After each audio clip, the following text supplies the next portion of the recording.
Marriage in 2023, 2 people, 1 Wi-Fi, 0 secrets. That's what I used to tell my clients when they complained about their network security. Turns out I was wrong about the secrets part.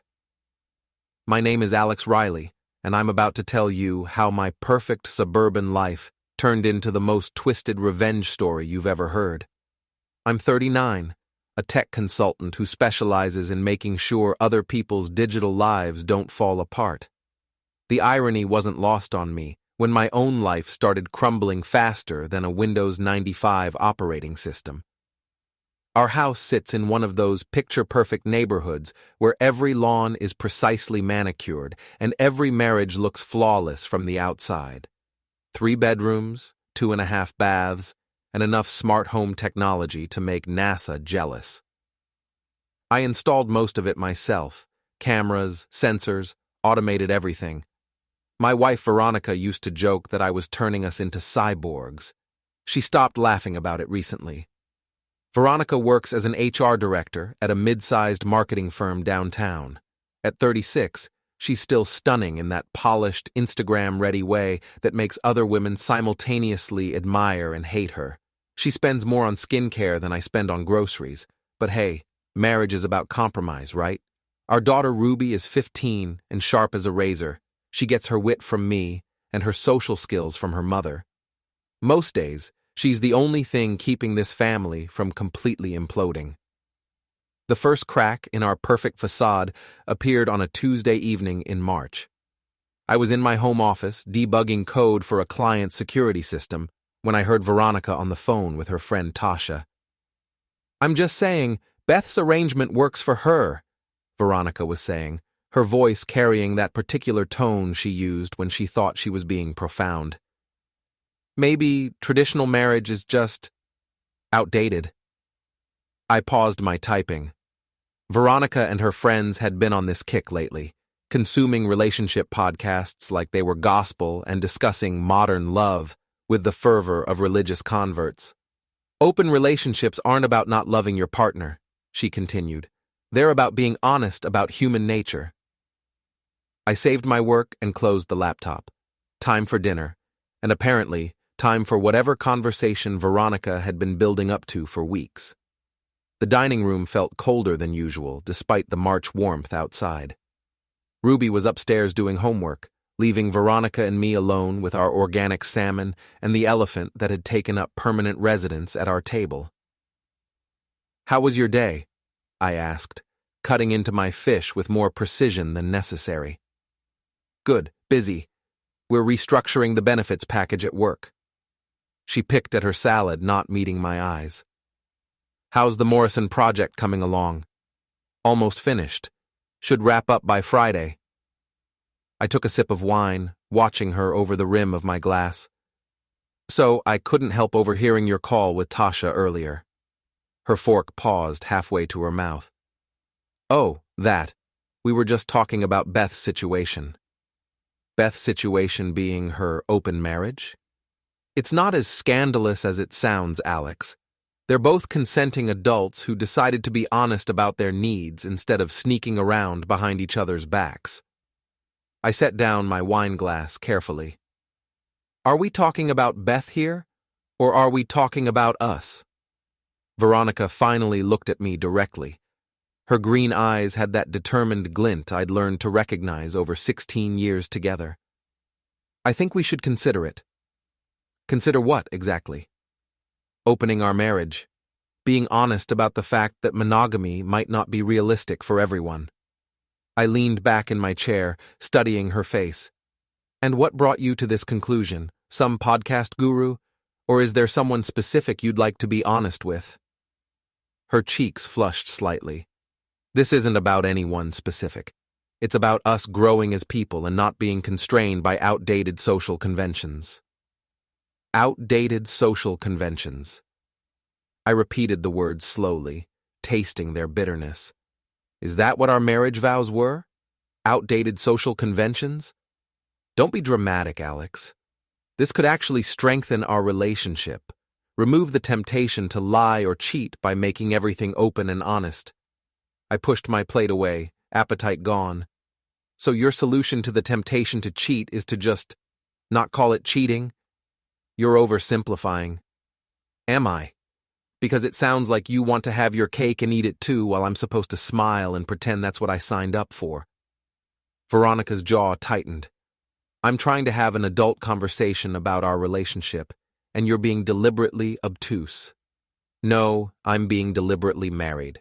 To you, exclusively, like we promised each other 16 years ago. She stood up abruptly, her chair scraping against the hardwood floor. Maybe we should take a break from this conversation. Think about what we both want. I know what I want, Veronica. The question is whether you still want the same thing. She walked toward the kitchen, then turned back. Maybe we should take a break from each other. Give ourselves some space to figure out what we really need. I sat there for a long moment after she left, staring at our half-eaten dinner. The smart home system hummed quietly around me, sensors monitoring temperature and lighting, cameras recording empty rooms. All this technology designed to keep our home secure, and I couldn't even keep my marriage from falling apart. I pulled out my phone and texted my friend Greg. Need to talk, soon. His response came back immediately. Trouble in paradise? Something like that. Meet me at Murphy's tomorrow night. First round's on me. I pocketed the phone and started cleaning up dinner.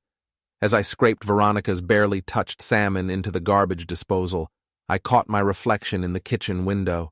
Same face I'd had for 39 years, but something in my eyes looked different. Harder, maybe. More alert. Upstairs, I could hear Veronica talking to someone on the phone again. Her voice was too low to make out words, but the tone was intimate, conspiratorial. I finished the dishes and went to check on Ruby. She was sprawled across her bed with textbooks scattered around her, earbuds in, completely absorbed in whatever she was studying. Hey, kiddo, I said, knocking on her doorframe. She looked up and pulled out one earbud. Hey, Dad, you and Mom fighting again? The question hit me like a punch to the gut. What makes you think we're fighting? Before we dive deeper into this story, I have one small request. Please subscribe, drop a like, comment, and hit that hype button to boost this channel so more people can discover these incredible Reddit stories. She gave me a look that was far too knowing for 15. The house gets really quiet when you guys are mad at each other. Like, scary quiet. I sat down on the edge of her bed, moving a chemistry textbook out of the way. Your mom and I are just working through some things, adult stuff. Nothing for you to worry about. Is she having an affair? The directness of the question nearly knocked me over. Ruby, I'm not stupid, Dad. She's been acting weird for weeks. Always on her phone, always whispering, and she's been dressing differently when she goes to the gym. I looked at my daughter, really looked at her. When had she gotten so perceptive? When had she stopped being a little girl and started noticing the cracks in her parents' marriage? I don't know, I said finally. But whatever happens between your mom and me, it has nothing to do with you. You know that, right? She nodded, but I could see the worry in her eyes. Are you guys getting divorced? I hope not, sweetheart. I really hope not. But as I said the words, I realized I wasn't sure I meant them anymore. The next evening at Murphy's pub, Greg took one look at my face and ordered 2 double whiskeys instead of beer.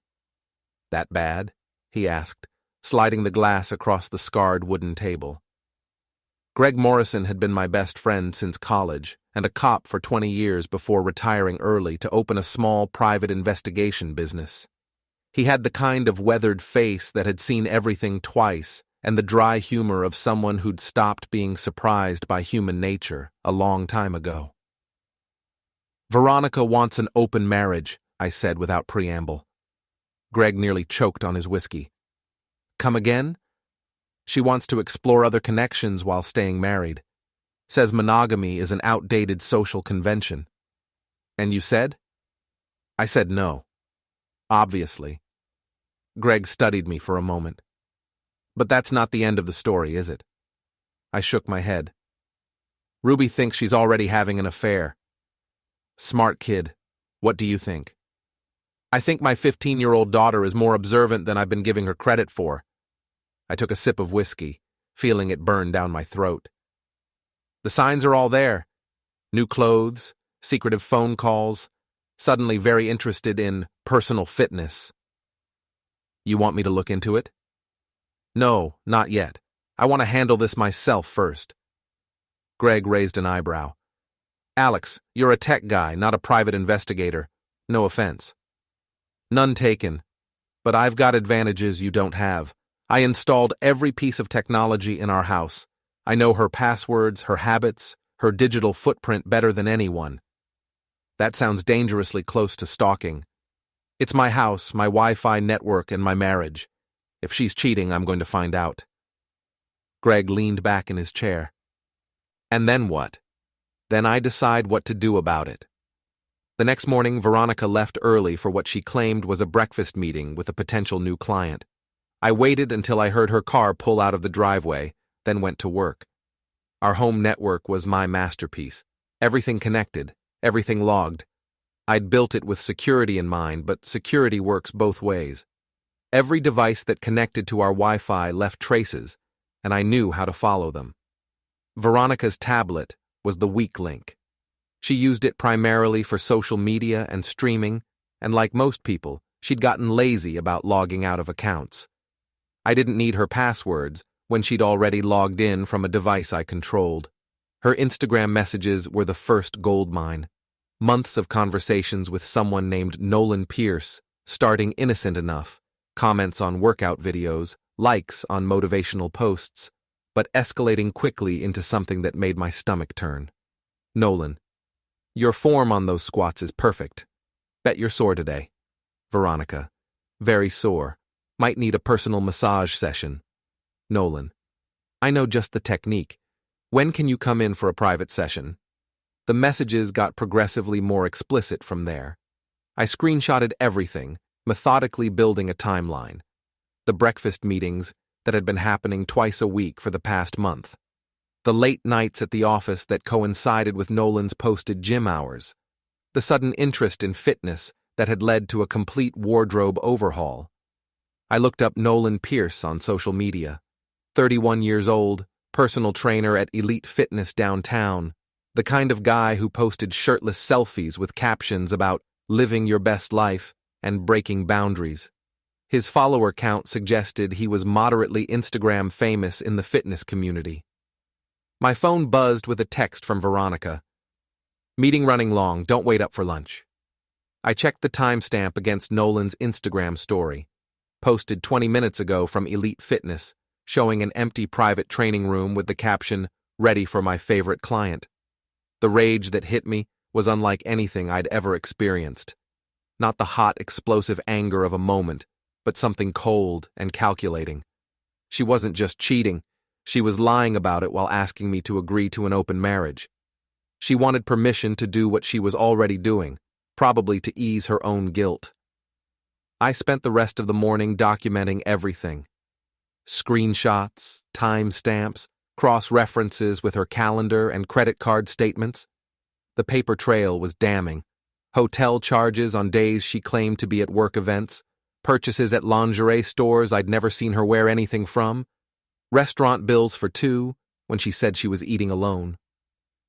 By the time Veronica came home that afternoon, I had enough evidence to end our marriage 10 times over. But I wasn't ready to play that card yet. Instead, I was going to give her exactly what she'd asked for. A chance to be honest. How was your meeting? I asked when she walked in, gym bag slung over her shoulder despite supposedly being at a business breakfast. Productive. The client is interested in expanding their benefits package. She avoided eye contact, heading straight for the stairs. I'm going to shower and change. Veronica. She paused, one foot on the bottom step. I've been thinking about what you said yesterday, about opening our marriage. She turned around, and for a split second, I saw something like relief flash across her face. And? I want to understand what that would look like, practically speaking. She came back down the stairs, suddenly animated. It would mean we're both free to explore connections with other people while maintaining our primary commitment to each other and Ruby. And these other people, would I know who they are? If you wanted to, the key is communication and honesty. Honesty. I let the word hang in the air between us. So, if you were already interested in someone, you'd tell me about them? Her hesitation was barely perceptible, but I caught it. Of course. And if you'd already been spending time with someone, even before we had this conversation, you'd be honest about that too? Alex, what are you getting at? I'm getting at the fact that I want complete honesty if we're going to make this work. No secrets, no lies, no pretending. If we're going to do this, we do it right. She nodded eagerly. Absolutely, complete honesty. Good, so tell me about Nolan. The color drained from her face so quickly, I thought she might faint. What? Nolan Pierce. Your personal trainer. The one you've been having private sessions with twice a week for the past month. The one you've been texting about massages and sore muscles and breaking boundaries. She sank down onto the couch, her gym bag falling to the floor with a soft thud. How did you... Does it matter how I know? What matters is whether you're going to be honest about it. For a long moment, she just stared at me. Then something shifted in her expression, the caught-in-the-headlights look replaced by something harder. Fine, she said. Yes, I've been seeing Nolan, but nothing physical has happened. I pulled out my phone and showed her one of the screenshots, her own words, describing in detail what she wanted him to do to her after their next training session. Try again, I said. Her jaw tightened. You went through my private messages? You asked for honesty, Veronica. I'm giving it to you. Yes, I went through your messages. Yes, I know about the hotel visits. Yes, I know about the lingerie purchases and the fake business meetings and all of it. She stood up abruptly. You had no right. I had every right. I'm your husband. This is my house, my Wi-Fi network, and my marriage you're destroying. Our marriage was already broken, Alex. I was just trying to find a way to fix it. By lying to me for months while sleeping with your personal trainer? By trying to be honest about what I need instead of pretending to be satisfied with a relationship that stopped working years ago. The words hit me like a physical blow. So this is my fault? This is nobody's fault. It's just what happened. People grow apart. People change. I'm not the same person I was when we got married, and neither are you. You're right, I said quietly. I'm not the same person. The person I was yesterday trusted you. The person I am today knows better. I picked up my laptop bag and headed for the door. Where are you going? She called after me. To find a hotel room, since you seem to be so familiar with them lately. As I pulled out of the driveway, I could see her silhouette in the living room window, phone already pressed to her ear, probably calling Nolan or Tasha or whoever else was part of her support network for this new adventure in modern love. But she'd made one critical mistake. She'd asked for honesty, and now she was going to get more of it than she'd bargained for. I didn't go to a hotel. Instead, I drove to my office and spent the night on the couch, using the time to plan my next move. By morning, I had a strategy that would have made Sun Tzu proud. The first rule of warfare: know your enemy. Veronica's weakness wasn't greed or ambition, it was image. She lived for the approval of others, carefully curating her social media presence and her reputation in our community. She was the woman who organized charity drives and hosted book clubs, who posted inspirational quotes about authenticity while living a lie. If she wanted to play in public, I'd give her a public stage. I started with reconnaissance. Nolan's Instagram was a goldmine of information, not just about him, but about his other clients, his schedule, his habits. He posted constantly, documenting every workout, every meal, every motivational thought that crossed his mind. More importantly, he posted about his clients, thinly veiled references to amazing transformations and special connections and breaking through barriers. A scroll through his comments revealed a pattern. He wasn't just training bodies. He was collecting admirers. Married women who left fire emojis on his shirtless photos, who talked about their personal breakthroughs and discovering new sides of themselves. Veronica wasn't his first affair. She wasn't even his only current one. I took screenshots of everything, cross-referencing the women who commented most frequently with their own social media profiles. 3 of them were married. 2 had posted recently about exploring new aspects of their relationships and growing as individuals. Nolan Pierce wasn't just a personal trainer. He was running a side business and destroying marriages, and he'd gotten cocky about it. My phone rang around 10 a.m. Veronica. Alex, we need to talk. I'm listening. Not over the phone. Can you come home? I'll be there in an hour. She was waiting in the living room when I arrived, dressed in one of her power outfits, the kind she wore to important meetings when she needed to project authority. Ruby was at school, the house quiet except for the hum of the smart home system monitoring our conversation. I want to work this out, she said without preamble. Work what out? Our marriage. I know I handled this badly, but I want to try again. The right way this time. I sat down across from her, studying her face. Define the right way. Complete honesty. No more secrets. If we're going to open our marriage, we do it together, with rules and boundaries we both agree on. And Nolan? She hesitated. I'll end it, if that's what you want. What I want is to understand why you thought lying to me for months was better than just asking for a divorce. Because I didn't want a divorce. I still don't. I love you, Alex. I love our family. I need more. More than what? More excitement, more passion, more feeling like I'm alive instead of just going through the motions. I leaned back, considering her words. So you found that with Nolan? I found something with Nolan. I don't know if it's love or just infatuation or what, but it made me feel things I haven't felt in years. And you think the solution is to keep feeling those things while staying married to me? I think the solution is to be honest about human nature, instead of pretending we're something we're not. I stood up and walked to the window, looking out at our perfectly manicured neighborhood.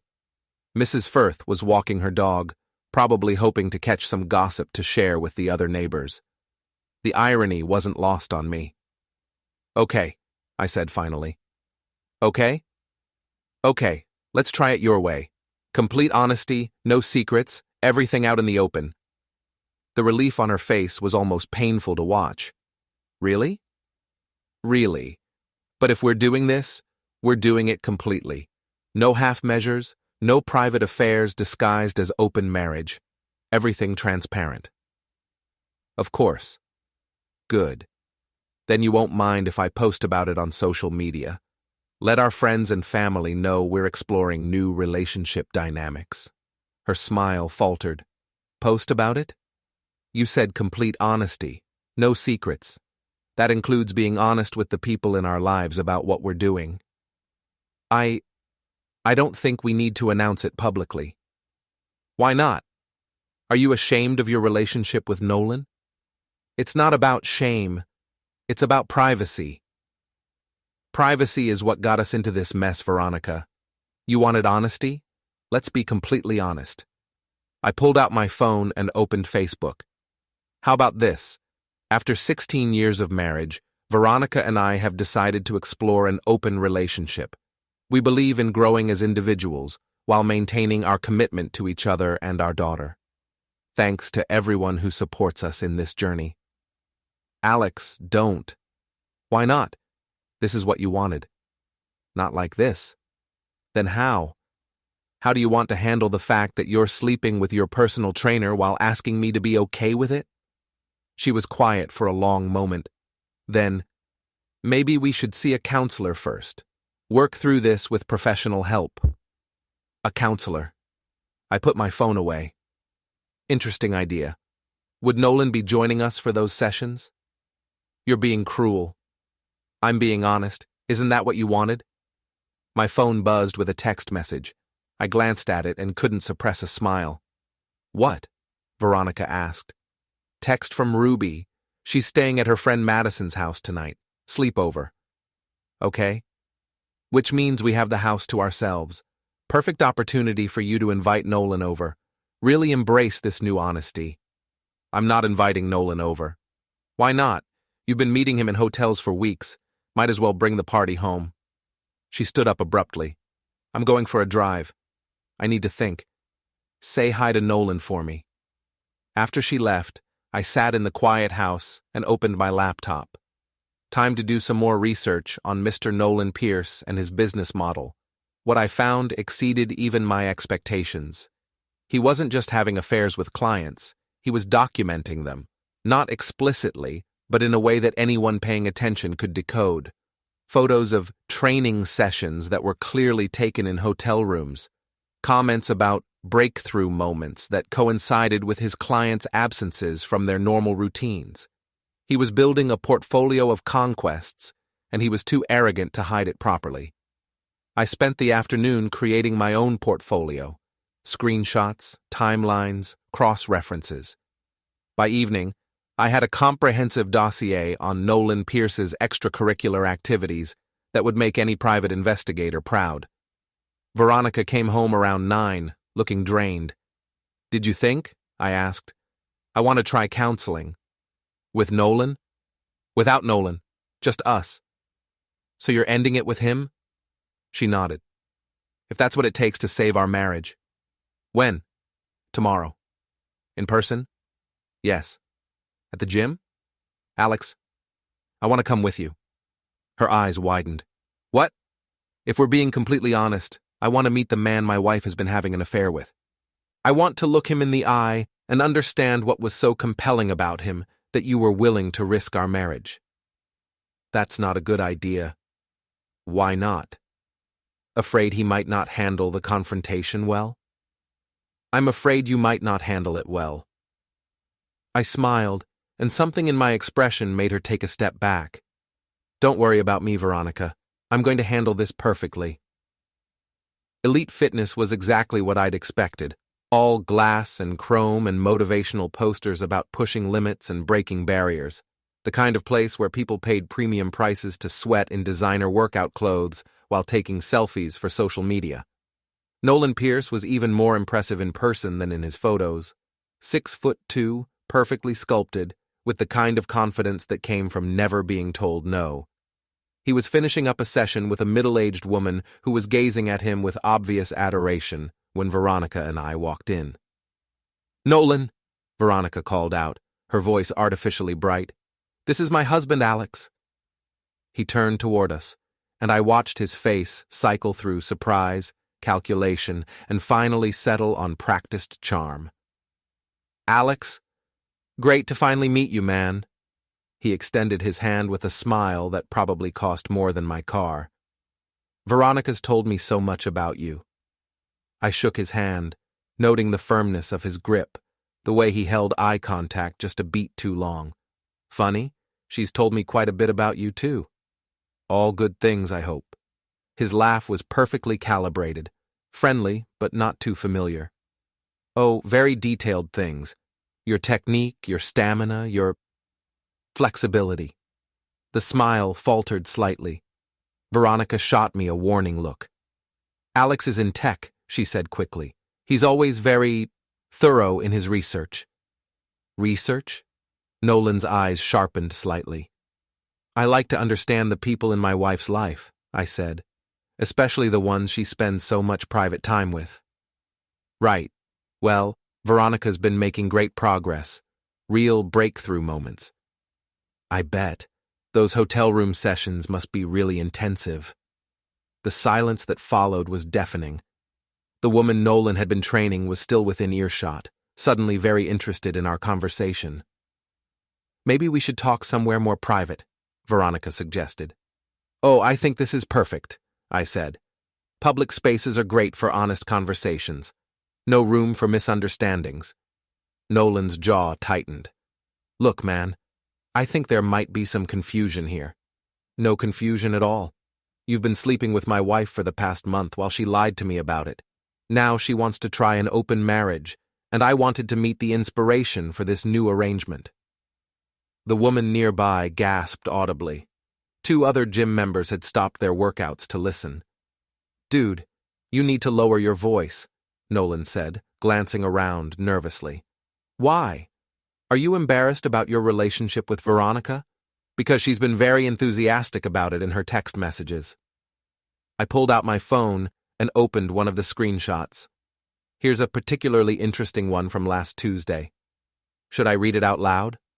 "Alex, stop!" Veronica hissed. "Stop what? Being honest? I thought honesty was what we were going for here."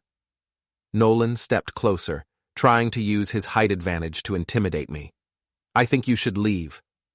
I think you should explain to everyone here why you specialize in training married women in hotel rooms. You don't know what you're talking about."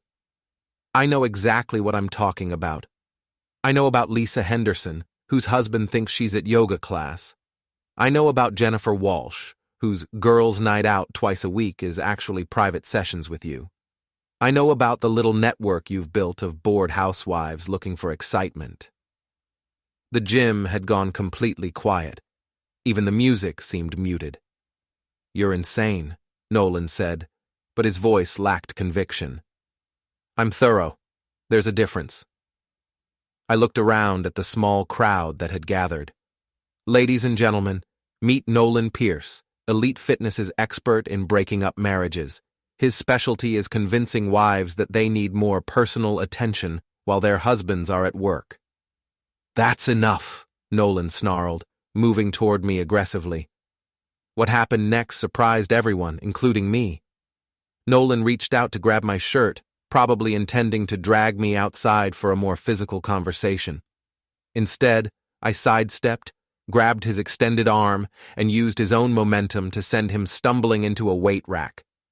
20 years of martial arts classes I'd taken to stay in shape suddenly proved useful for more than just fitness. Nolan caught himself before he fell, but the damage to his image was done. The crowd of admirers had seen their fitness god get outmaneuvered by a middle-aged tech consultant. "Whoa there, champ," I said mildly. "Careful with those aggressive moves. Wouldn't want anyone to think you have anger management issues." He straightened up, face flushed with embarrassment and rage. "Get out. Now." "Absolutely. Veronica, are you coming with me, or are you staying for your session?" She looked between us, clearly torn. Finally, she followed me toward the exit. "Oh, and Nolan?" I called back. "You might want to check your Instagram comments. Some of your other clients' husbands have been asking interesting questions." As we walked out, I could hear the murmur of voices behind us, the sound of Nolan's carefully constructed image beginning to crumble. In the parking lot, Veronica turned on me. "What the hell was that?" "That was honesty. I thought that's what you wanted. You humiliated him in front of everyone. He humiliated himself. I just provided context. You ruined everything." "I ruined what, exactly? Your affair? Your lies? Your plan to have me sit quietly while you continued sleeping with him?" She got into her car without answering. I watched her drive away, probably heading straight to Nolan's place to do damage control. But it was too late for damage control. I'd planted seeds of doubt in the minds of everyone who witnessed the confrontation, and in a community like ours, those seeds would grow quickly. My phone buzzed with a text from Greg. "Heard you caused quite a scene at Elite Fitness. Details?" I smiled as I typed back, "Just getting started." That evening, I sat in my home office and watched the fallout begin. The woman who'd been training with Nolan when we arrived had posted a vague but pointed status update about being careful who you trust with your personal wellness. Within an hour, it had 17 comments from other gym members sharing their own observations about Nolan's special attention to certain clients. By bedtime, Elite Fitness's Facebook page had 3 negative reviews mentioning unprofessional behavior and inappropriate client relationships. Veronica came home around midnight, looking exhausted. "How's Nolan?" I asked from the kitchen where I was making coffee. "Furious. He's talking about suing you for slander." "Slander requires false statements. Everything I said was true. You destroyed his reputation." "He destroyed his own reputation. I just made it visible." She sat down at the kitchen table, suddenly looking older than her 36 years. "What do you want, Alex? What's your end game here?"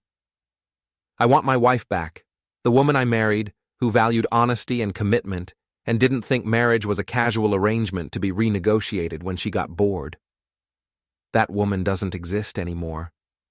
"Then I guess we don't have anything left to save." I poured my coffee and headed upstairs, leaving her sitting alone in the kitchen with the wreckage of her modern love experiment. But I wasn't done. Not even close. The beautiful thing about social media is how quickly information spreads once it starts moving. Like a virus, but more entertaining. I spent the next morning doing what I did best, gathering data and connecting dots. Nolan's client list wasn't public, but his Instagram followers were, and cross-referencing them with local gym check-ins and tagged locations gave me a pretty comprehensive picture of his target demographic. Married women between 30 and 45, financially comfortable, recently joined the gym or started working with a personal trainer for the first time, posted frequently about self-improvement and finding themselves and breaking out of their comfort zones. The pattern was so obvious I couldn't believe their husbands hadn't noticed it. But then again, I hadn't noticed it either until I'd started looking. I created a spreadsheet. Names, social media profiles, workout schedules, relationship status, recent posts about personal growth or marital dissatisfaction. By noon, I had identified 12 women who fit the profile, including 3 I was certain were having affairs with Nolan based on their messaging patterns and schedule correlations. Then I started making phone calls. "Hi, is this David Henderson? This is Alex Reilly. I think we need to talk about your wife's personal trainer." The conversations were awkward but necessary. Most of the husbands were initially defensive, then confused, then angry as I walked them through the evidence I'd compiled. I didn't make accusations. I just shared information and let them draw their own conclusions. By the end of the day, I'd spoken to 8 husbands. 3 hung up on me. 2 thanked me for the heads up. 3 asked for copies of the evidence I'd gathered.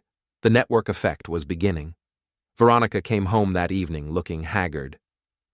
She'd clearly had a difficult day at work, probably fielding questions from colleagues who'd heard about the scene at Elite Fitness. "People are talking," she said, without preamble. "People always talk. That's what people do. They're talking about us, about what happened yesterday. What are they saying? That you're having some kind of breakdown, that you publicly accused an innocent man of having affairs with his clients." "Innocent?" I looked up from my laptop. "Is that what Nolan told you?" "He's considering legal action." "He should. Discovery would be fascinating." She sat down across from me, and for a moment, she looked like the woman I'd married. Vulnerable, uncertain, human. "Alex, I made a mistake. I know that, but this isn't the way to handle it." "What would be the right way? Pretend it never happened? Go to counseling and work through our feelings while you continued seeing him behind my back?" "I told you I'd end it. You told me a lot of things. Most of them turned out to be lies." My phone buzzed with a text from an unknown number. "This is David Henderson. My wife admitted everything. Thank you."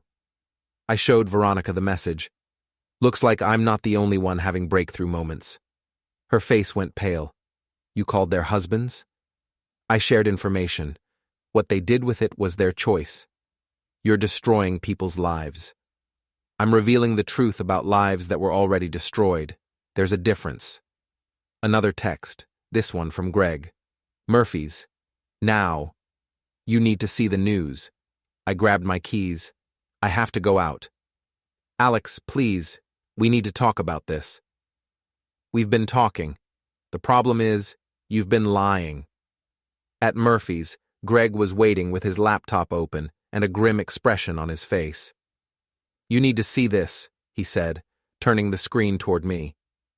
It was a local news website. The headline read, "Elite Fitness Trainer Accused of Inappropriate Client Relationships." The article was brief but damning. Anonymous sources had provided evidence of multiple affairs between Nolan Pierce and married clients. The gym's owner had issued a statement saying they were investigating the allegations and had placed Nolan on administrative leave pending the outcome. "How did this get to the media?" I asked. "One of the husbands you called is a reporter for the Tribune. Apparently he did some digging after your conversation and found enough corroboration to run with the story."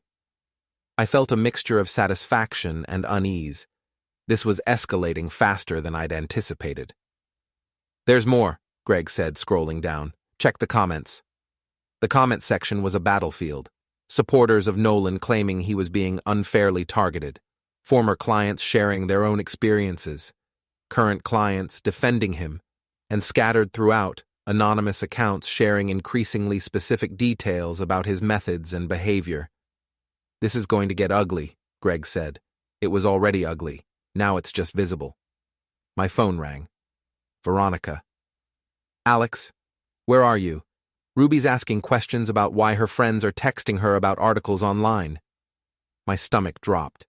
I'd been so focused on exposing Nolan and dealing with Veronica that I'd forgotten about the collateral damage to my daughter.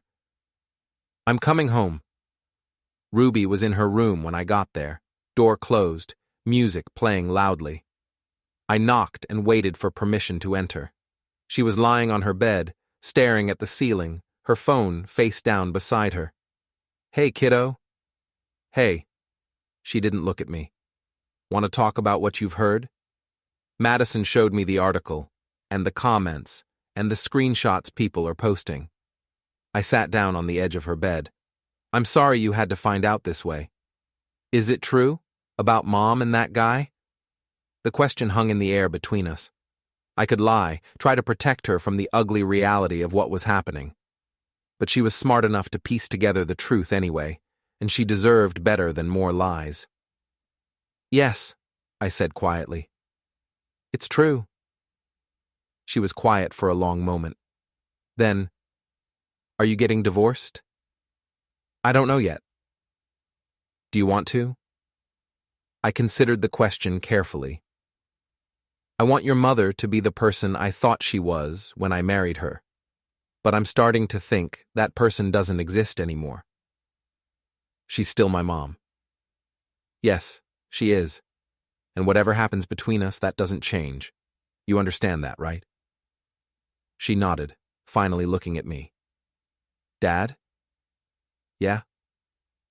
"I'm proud of you for not just letting it happen." The simple statement hit me harder than anything that had happened in the past week.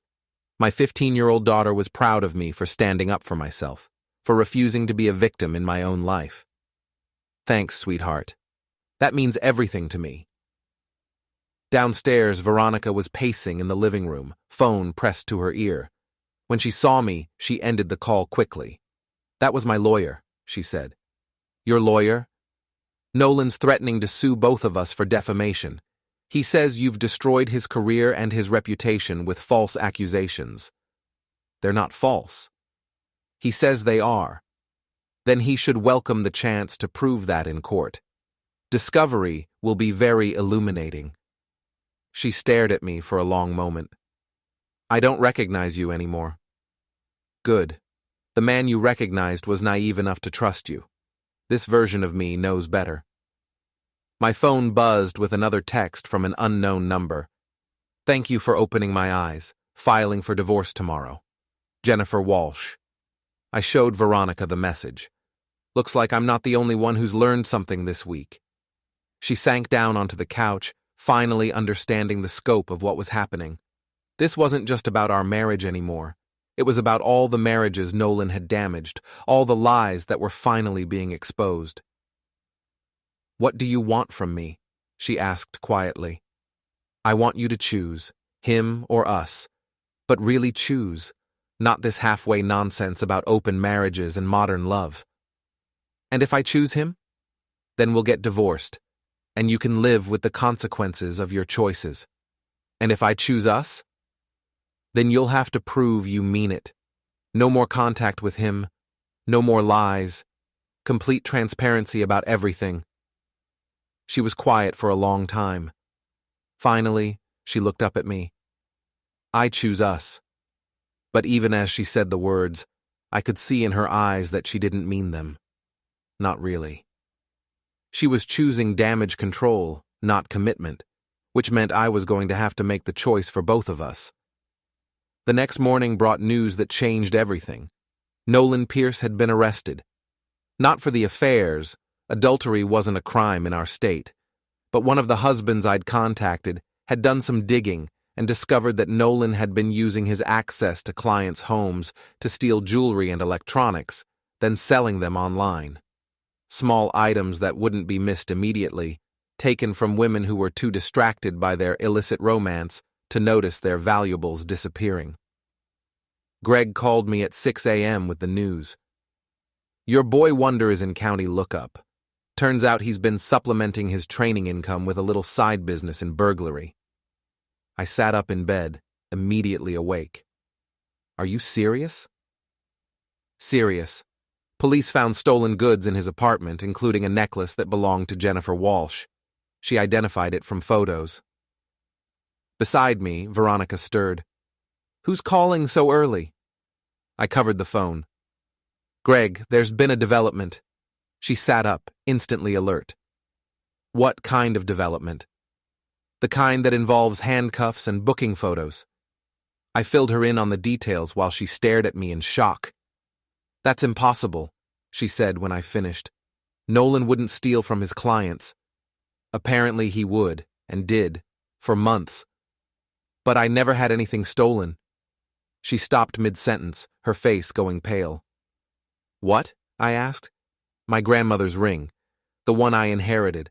I thought I'd misplaced it, but what? It disappeared right after one of our hotel meetings. Nolan said he'd help me look for it in my gym bag, went through everything. The realization hit her like a physical blow. Not only had her lover been unfaithful to her with multiple other women, he'd also been robbing them all. I need to call the police, she said quietly. You need to call a lawyer first. You're going to be questioned as both a victim and a potential accomplice. Accomplice? I didn't know anything about this. You were having an affair with him. You had access to our house, our valuables, our security codes. The police are going to want to make sure you weren't helping him target homes. The color drained from her face completely. Oh my God, what if they think I was involved? Then you're going to need a very good lawyer and a very convincing story about how naive you were about your boyfriend's criminal activities. Ruby appeared in our doorway, already dressed for school. Is everything okay? I heard shouting. Everything's fine, sweetheart, I said. Just some unexpected news about your mother's friend. The trainer guy? What about him? Veronica and I exchanged a look. There was no point in trying to hide this. It would be all over the news within hours. He's been arrested, I said simply. For what? Stealing from his clients. Ruby's eyes widened. Seriously? Seriously. She looked between us, processing this information. Mom, did he steal anything from us? Veronica nodded miserably. My grandmother's ring. The one you said you lost? I thought I lost it. Now I think he took it. Ruby was quiet for a moment. Then, so the guy you were cheating with was also robbing us? The blunt question hung in the air. Veronica flinched as if she'd been slapped. Ruby, she started. It's okay, Mom. I already knew about the cheating, but the stealing is new. My daughter's matter-of-fact tone was somehow more devastating than if she'd been angry or upset. She'd processed her mother's betrayal and moved on to practical concerns. Are you going to be in trouble? Ruby asked. I don't know, Veronica admitted. She's going to cooperate fully with the police investigation, I said. And hopefully that will be enough to convince them she was a victim, not an accomplice. After Ruby left for school, Veronica and I sat in the kitchen drinking coffee and not talking. The silence was heavy with unspoken recriminations and regrets. Finally, she spoke. "I'm sorry." "For which part?" "All of it. The affair, the lies, bringing a criminal into our lives, putting Ruby through this. Sorry you did it or sorry you got caught?" She considered the question longer than I would have liked. "Both, I guess." "That's honest, at least. What happens now?" "Now you call a lawyer and figure out how to minimize the damage to yourself and our family, and I decide whether our marriage is worth salvaging." "Is it?" I looked at her across the table, this woman I'd loved for 16 years, who'd risked everything we'd built together for excitement and passion and the thrill of something new. She looked smaller somehow, diminished by the weight of her choices. "I don't know," I said honestly. A week ago, I would have said yes without hesitation. Today, I'm not sure I know who you are anymore. I'm still me. "No, you're not. The woman I married wouldn't have done any of this. She wouldn't have lied to me for months, wouldn't have brought a criminal into our home, wouldn't have put our daughter at risk for the sake of her own selfish desires." Tears started rolling down her cheeks. "I made mistakes.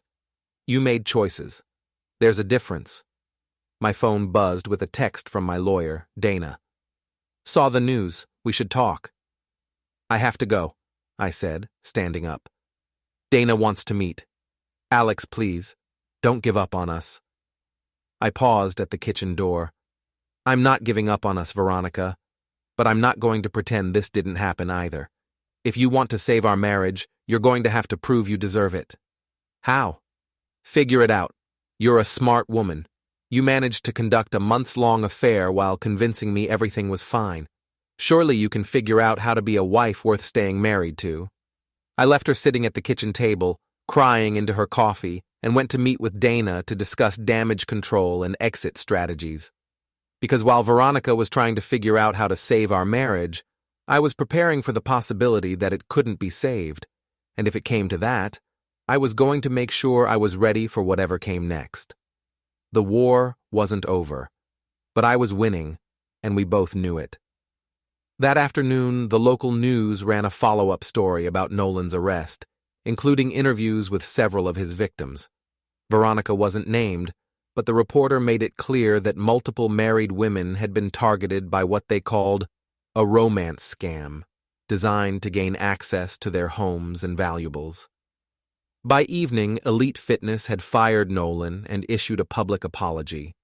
His Instagram account had been deleted, and his apartment was being searched by police as part of the ongoing investigation. The man who had nearly destroyed my marriage was facing years in prison, his reputation ruined, his future prospects eliminated, and my wife was finally beginning to understand the true cost of her choices. But understanding and accepting are two different things, and I had a feeling the hardest part was still to come. The police interview took 3 hours. I sat in the waiting room at the station while Veronica answered questions about her relationship with Nolan, her knowledge of his activities, and her access to our home security systems. When she finally emerged, she looked exhausted and shaken. "How did it go?" I asked. "They believe me, I think. They're going to need a list of everything that was stolen from our house, and they want to interview you about the security footage." "What security footage?" "From our home system. They want to see if there's any evidence of Nolan being in our house when we weren't there." I felt a chill run down my spine. Our smart home system recorded everything: motion sensors, door cameras, internal monitors. If Nolan had been in our house without my knowledge, there would be digital evidence. "Did you give him access to our house?" I asked carefully. "Not directly, but he knew where we kept the spare key, and I might have mentioned the alarm code once." "You gave a man you'd known for 2 months access to our home?" "I didn't think—" "No, you didn't think. You were so caught up in your exciting new romance that you compromised the security of our family." We drove home in silence. I spent the evening going through our security system logs, looking for any evidence of unauthorized entry. What I found was worse than I'd expected. Nolan had been in our house at least 6 times, when neither Veronica nor I was home. The cameras showed him moving through our rooms, opening drawers, examining valuables. In one particularly disturbing clip, he spent 20 minutes in Ruby's room, going through her jewelry box and personal belongings. I called the police immediately and arranged to turn over the footage. Then I called Veronica into my office and showed her what I'd found. She watched in horror as her lover systematically burglarized our home, violating not just our marriage, but our family's safety and privacy. He was in Ruby's room, she whispered, for 20 minutes, going through her things. Oh, God. What if she'd been home? What if she'd walked in on him? Then your daughter would have been alone in the house with a man who was committing a felony. A man you gave access to our home. She collapsed into a chair, the full weight of her actions finally hitting her. I could have gotten her hurt. Yes, you could have.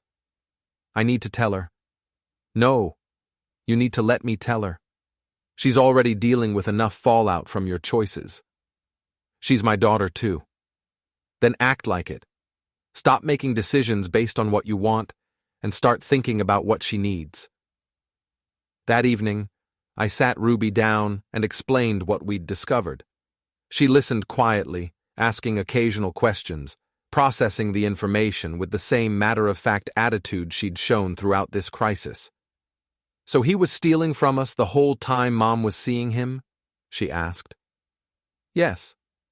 And Mom didn't know? She says she didn't know. I believe her. But she still brought him into our lives? Yes, she did. Ruby was quiet for a long moment. Are you going to divorce her? I'm thinking about it. Would I get to choose who to live with? The question caught me off guard. Why do you ask? Because if you do get divorced, I want to live with you. Ruby, I'm not mad at Mom, but I don't trust her judgment anymore. She put us all at risk because she wanted to feel excited about her life. That's not something a good parent does. My 15-year-old daughter had just articulated what I'd been struggling to put into words. Veronica's betrayal wasn't just about our marriage. It was about her failure as a parent, her willingness to put her own desires ahead of her family's safety. Let's hope it doesn't come to that, I said. But if it does? If it does, we'll figure it out together. Later that night, I found Veronica in our bedroom, packing a suitcase. Going somewhere? I asked. My sister's house. I think it's better if I stay there for a while. Running away? Giving you space to decide what you want. I know what I want, Veronica. I want my wife back. The problem is, I'm not sure she exists anymore. She stopped packing and looked at me. I'm still here. Are you? Because the woman I married would never have done what you did. She would never have put our daughter at risk for the sake of her own selfish desires. People change, Alex. People make mistakes. This wasn't a mistake. This was a series of deliberate choices, each one worse than the last. You chose to start an affair. You chose to lie about it for months. You chose to give a virtual stranger access to our home. You chose to put your excitement ahead of your family's safety. I know. And I'm sorry. Sorry isn't enough anymore. She finished packing in silence. As she was leaving, she paused at the bedroom door. I love you, she said quietly. I know you do. But love isn't enough when it comes without respect, honesty, or basic consideration for the people you claim to love. After she left, I sat in our empty bedroom and tried to figure out what came next. The house felt different without her, quieter, but also more peaceful. For the first time in months, I wasn't wondering what she was really doing or who she was really with. Ruby knocked on the door around 10 p.m. Dad, are you okay? I'm fine, sweetheart. How are you doing? Better, actually. The house feels calmer. Yeah, it does. Do you think she'll come back? I think she'll try. But I don't know if I'll let her. What would it take? For you to let her come back? I thought about it carefully. Complete honesty about everything. No more secrets, no more lies, and proof that she understands how badly she damaged our family. And if she can't do that, then we'll build a new life without her. Ruby nodded. I think I'd be okay with that. You shouldn't have to be okay with it. You should have parents who put your needs first. I have one parent who does that. That's more than some kids have. Her simple statement broke my heart and filled me with determination at the same time. Whatever happened with Veronica, I was going to make sure Ruby knew she was valued, protected, and loved. The next morning brought more news about Nolan's case. He'd been charged with multiple counts of burglary and fraud, and the district attorney was considering additional charges related to identity theft. Several of his victims had discovered unauthorized charges on credit cards he'd apparently cloned during their encounters. The man who had seemed so charming and exciting to my wife was revealed to be a career criminal who had targeted vulnerable women for months, possibly years. I felt a mixture of vindication and sadness. Vindicated because my instincts about him had been correct, but sad because my wife's judgment had been so catastrophically wrong. My phone rang around noon. Veronica. Alex, we need to talk. I'm listening. Not over the phone. Can you meet me somewhere? Where? Murphy's Pub, neutral territory. An hour later, I found her sitting in a corner booth, looking like she hadn't slept. She'd ordered coffee but hadn't touched it. Thank you for coming, she said as I sat down. What do you want to talk about? Us, our marriage, what it's going to take to fix this. I studied her face, looking for signs of genuine remorse versus self-preservation. What do you think it's going to take? Time, counseling, complete transparency going forward. And what about the past? The months of lies, the security breach, the risk you put our daughter in? I can't undo what I did, Alex. I can only try to make it right going forward. How? However you want me to. Whatever it takes. Anything? Anything. I leaned back in my chair. I want you to write a letter to Ruby. A complete, honest explanation of what you did, why you did it, and how sorry you are for putting her at risk. I want you to take full responsibility for your choices without making excuses or blaming anyone else. Okay. I want you to quit your job and find work somewhere else. Too many people at your current company know about the affair, and I don't want Ruby dealing with gossip from her friend's parents. Her eyes widened. Alex, that's my career. Your career survived your affair. It might not survive being connected to a criminal investigation. She was quiet for a moment, then nodded. Okay. I want complete access to your phone, your email, your social media accounts. No privacy, no secrets, no locked doors between us.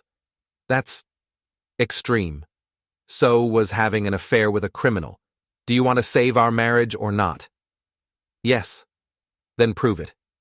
She reached into her purse and pulled out her phone, entering her passcode and sliding it across the table to me. I spent the next few minutes going through her recent messages, calls, and emails. Everything seemed legitimate. Conversations with her sister, her lawyer, a few work colleagues expressing concern about the news coverage. This is what transparency looks like, I said, handing the phone back. Are you prepared to live like this indefinitely? If that's what it takes. It is, because trust, once broken, doesn't just magically repair itself. It has to be rebuilt, brick by brick, day by day, and that process takes as long as it takes. I understand. Do you? Because this isn't going to be easy, Veronica. People are going to talk. Ruby's friends are going to ask questions. Your family is going to have opinions.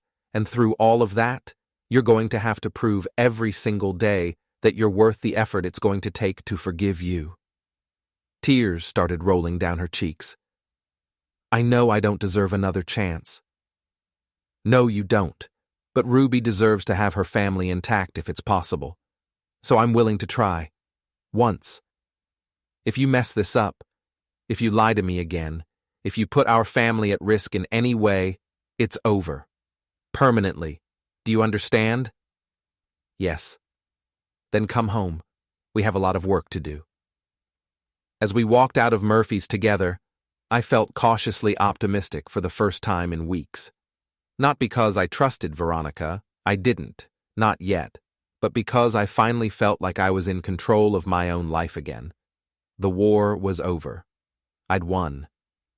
But now came the harder task of deciding what to do with my victory, and whether the woman I'd married was still worth fighting for.